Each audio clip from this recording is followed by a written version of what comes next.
In this section, I want to put together the things we talked about in the last couple sections. Use an async task and the Spring Android project together to access a RESTful web service, convert the data into an object, and then pull out a value from that object in order to update the user interface.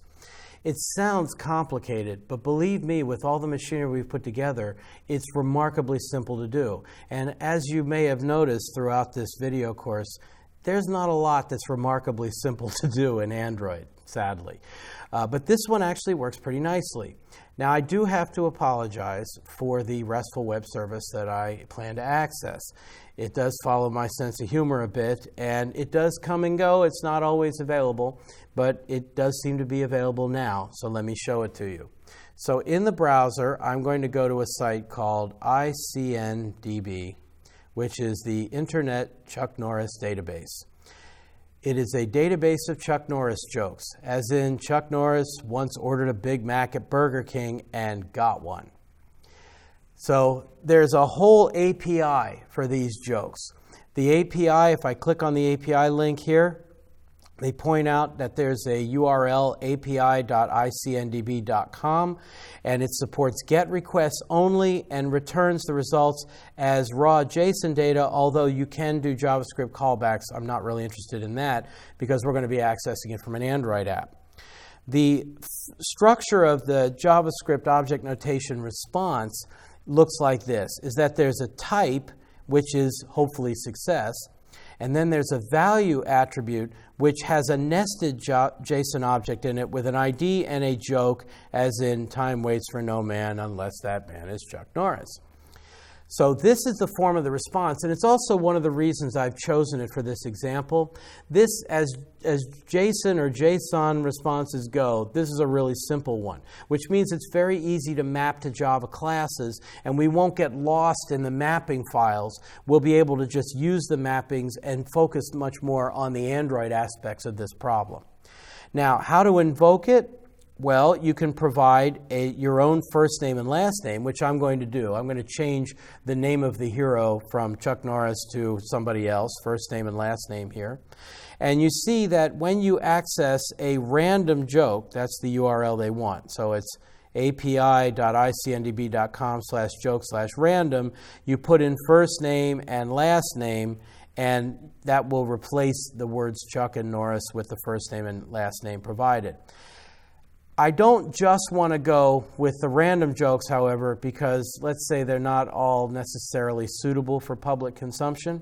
So instead, I'm going to restrict them to the category known as nerdy. And when I just look at the nerdy jokes, then I'll get back some nice, interesting things, and I will change the name of the hero and everything. So for example, if I just took that URL by itself and I pasted it in a browser myself, I'll even leave the first name and last name off. This is an example of what you get back. Chuck Norris doesn't use GUI, he prefers command line, right? But again, there's your structure. Type is success, value is a nested JSON object with an ID, the joke itself is a string, and then an array of categories, in this case, nerdy. And that's the structure I have to map to. Now, going to my application, I already have this application online, and it's called ICNDB. And I already have a main activity in it. Now here is the main activity. And you can see that at the top here, we've got a string representing the URL. And it shows that base URL up to random, and then the limit to section for nerdy. So we make sure we get back the type of joke we want. And these are what are known as URI templates. First name equals curly braces first, last name equals curly braces last. Those are the parameters that I'm going to plug in at this point in order to access the website and change the name of the so-called hero. I also have instantiated the REST template. Now the REST template, remember, comes from the Spring for Android project. So the question then becomes, how did I make the REST template available to my application? And the answer is in the Gradle build file. So here is the Gradle build file for this application.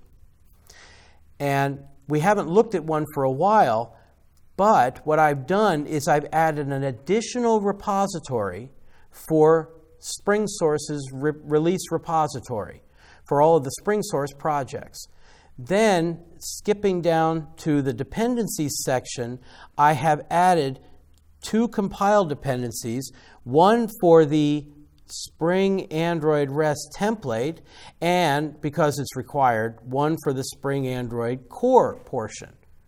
All I had to do was to paste those 2 into my Gradle build file, and Android Studio detected the change and then went and downloaded and installed everything for me. Now, I also mentioned to do the actual conversion from JSON objects into Java objects, I want to use the JSON library, so here's the dependency on JSON as well. This will provide the JSON class, which has a toJSON and a fromJSON method that'll do the conversions for me automatically. Now, to demonstrate this, if I go back to my browser and I look again, say, at the Spring Android project, then you'll notice that in the initial documentation, they mentioned the dependencies here and that the current version was a milestone version 2.0.0 M1. There are other possibilities. Actually, if I click on Gradle, it shows what the string looks like in Gradle. And here I'm on the current version, but if I use the 1.0.1 version, then you can see that's the dependency we want. And when I look at my Gradle build file, that is in fact what has been pasted in. So that's how you go ahead and add whatever library dependency you want to the Gradle build file.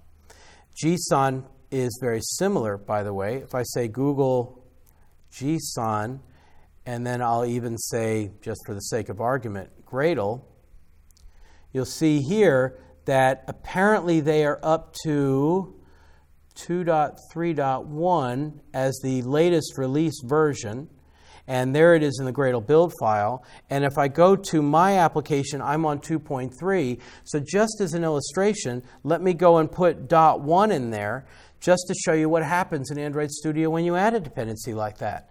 Notice it says the Gradle files have changed since the last project sync. A project sync may be necessary for the IDE to work properly. Let me click the Sync Now button, and what is happening during the build, it is in fact downloading that dependency and updating the project accordingly. So now that that's finished, if I look at the project structure again, and this time let me go from the Android view to the project view, you'll notice at the very bottom there's a section called External Libraries. And in the external libraries, there's the Android API, there's Java 7, and there is JSON-2.3.1. So Android Studio detected the change dependency, went and downloaded it, and automatically added it to our project. Now, how do we actually use it? Back in the main activity, there's the REST template, and here is a link to my async task. I'll come back to that. In my onCreate method, I want to find my joke view. Now, I mentioned, I should review this, that whenever you see an Android app that has source code you've never seen before, you start with the manifest. So if I open up the manifest, and in the manifest, you look for the launcher activity. Here's the launcher activity. It's .main activity, so no surprise there. But in the main activity, then you look to see what content view was loaded, which layout. That's called activity main, and it's hard for this to be much simpler. This has a linear layout in the vertical orientation with a text view in it, that's going to hold the joke, and then a button, which I'm going to click to get the joke. The text view has a text property that says Internet Carlos Ray database. I'll explain in a moment. And a larger text size. And the button has an ID, which I will use in order to execute the application. So back in the main activity again, in the onCreate view, I look up the text view so that this is the view I can update. I also looked up the button, and then I add a listener, an onClick listener, whose onClick is going to do instantiate my async task called joke task and execute using the first name and last name. Now, right at the moment, it says something about preferences. We'll talk about that in the next section when I talk about the simplest of all possible fragments, the preference fragment. But at the moment, what this is saying is that if I do have a first or last provided as a preference, use them. Otherwise, use Hans Doctor, who is the head of the Gradle project, Gradleware. I also got my REST template, got the message converters, and added my Google JSON message converter, and now I'm ready to go. Now I have everything. So what I do is that I have to create my joke task. And in my joke task, I'm going to extend the async task class that we just covered. And in async task, my arguments are strings representing the first and last name. I'm hoping this operates too fast to bother reporting any progress. And the response that I get back ultimately is just a string from that. So in the doInBackground method, I'm going to call getForObject. GetForObject takes that URL, and then the parameters come at the end, separated by commas, and in between I have a class that I wrote to map to that JSON structure. So again, reminding you of what the JSON structure looks like, here is the type and the value and ID, joke, and categories. Inside my app, here is my Java code with a class I decided to call ICNDB joke. And you see it has a type and then an inner class called a joke, which I called value.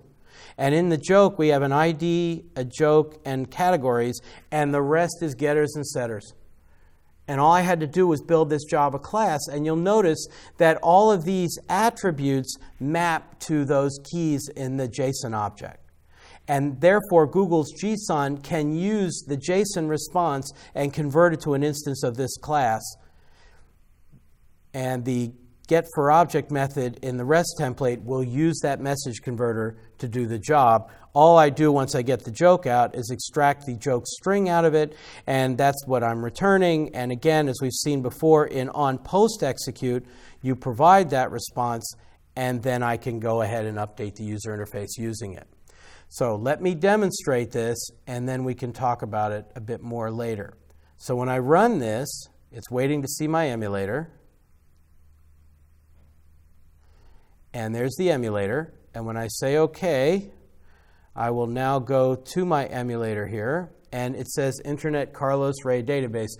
One quick comment about why it's Carlos Ray and not Chuck Norris. Carlos Ray is Chuck Norris's real name, by the way. His name is Carlos Ray, quote, Chuck Norris. So we avoid any copyright problems by doing this, among other problems. So if I click on Get Joke now, I get a joke using Hans Doctor, as I said, by default. Insists on strongly typed programming languages. Well, that would fit Java, I suppose. If I click on it again, I can install a 64-bit OS on 32-bit machines. That's a pretty good trick. So at any rate, you see, this is the sort of joke I get back, and I'm updating the text view inside the user interface, all being done inside an async task using the Spring Android project to make our access over the network, and it all comes together right in the application, very easy to use. Went out of an infinite loop. That's another good one. In our next section, I'm going to explain what's going on with this little widget on the action bar up here. We haven't talked about the action bar or, in fact, menu options in general, and it's time to take care of that gap right now. So we'll discuss the action bar. In the section after that, we'll talk about this preferences fragment, and that will show everything that's part of this application. So that's coming in the next couple of sections.